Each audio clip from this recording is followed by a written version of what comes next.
Hello students, ఈరోజు 6th class మ్యాథ్స్లో chapter number 1 knowing our నంబర్స్లో ఎక్సర్సైజ్ 1.4లో 4th ప్రాబ్లం చూసుకుందాం. సో 4th ప్రాబ్లంలో మన క్వశ్చన్ ఏమని ఇచ్చాడంటే read the number carefully and answer the following. So ఇక్కడ మనకు ఒక నంబర్ ఇచ్చాడు. ఈ నంబర్ని మనం కేర్ఫుల్గా రీడ్ అవుట్ చేసి ఇక్కడ ఇచ్చిన క్వశ్చన్స్కి ఆన్సర్ చేయమన్నాడు. ఫస్ట్ ఇక్కడ నంబర్ ఏమి ఇచ్చాడో మనం చూసుకుందాం.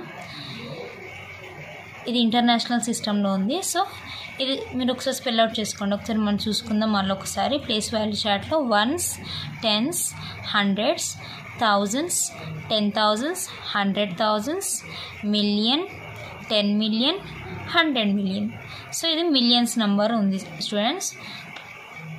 సో ఇక్కడ మనం చూసుకున్నట్లయితే ఇక్కడ ఇది ones, tens, hundreds, thousands, 10,000s, 100,000s, millions, 10 millions, 100 millions. So ఇక్కడ మనకి 4 క్వశ్చన్స్ ఇచ్చాడు. ఈ 4 క్వశ్చన్స్ అనేది మనం ఆన్సర్ చేద్దాం. సో ఫస్ట్ క్వశ్చన్ ఏమి ఇచ్చాడు? The digit at millions place. ఇక్కడ ఏమి ఇస్తున్నాడు? Digit at millions place. Millions ప్లేస్లో ఏ డిజిట్ ఉంది అని చూస్తున్నాడు. సో మనం ఆల్రెడీ చెప్పాను కదా, మనం స్పెల్ అవుట్ చేసుకున్నప్పుడు ones, tens, hundreds, thousands, 10,000s, 100,000s, తర్వాత మిలియన్. ఇది దీని ప్లేస్ ఏంటి? మిలియన్. సో మిలియన్స్ ప్లేస్లో ఏం డిజిట్ ఉంది స్టూడెంట్స్? 2 ఉంది కదా. సో మిలియన్స్ ప్లేస్లో ఏముంది? 2 రాయండి. ఓకే, అర్థమైంది కదా స్టూడెంట్స్. నెక్స్ట్ వన్ చూద్దాం. The digit at hundreds place. Hundreds place ఏది? Ones, tens, hundreds. ఇది కదా స్టూడెంట్స్. హండ్రెడ్స్ ప్లేస్లో మనకి డిజిట్ ఏముంది? 4. సో 4 రాయండి.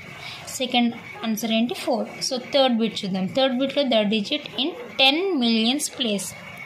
మిలియన్స్లో మిలియన్, 10 million, 100 million 3 ఉంటాయి కదా స్టూడెంట్స్. సో 10 millions ప్లేస్లో ఏముంది అంటున్నాడు. మిలియన్ తర్వాత ఏమొస్తుంది మనకి?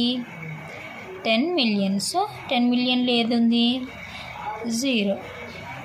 Next, how many millions are there in the number. మొత్తం ఈ నంబర్లో ఎన్ని మిలియన్స్ ఉన్నాయి అన్నాడు. సో ఈ 3 వచ్చేసి మిలియన్సే కదా స్టూడెంట్స్. మొత్తం ఎన్ని మిలియన్స్ ఉన్నాయి అని అంటే 3, 2 అలా రాయొద్దు.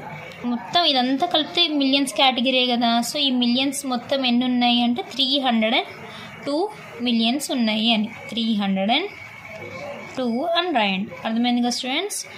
సో మనకి 4th ప్రాబ్లంలో సింపుల్ 4 క్వశ్చన్స్ ఇచ్చాడు. ఆ 4 క్వశ్చన్స్ ఈ నెంబర్ని బేస్ చేసుకుని ఉన్నాయి స్టూడెంట్స్. అర్థమైంది కదా స్టూడెంట్స్. So simple problem.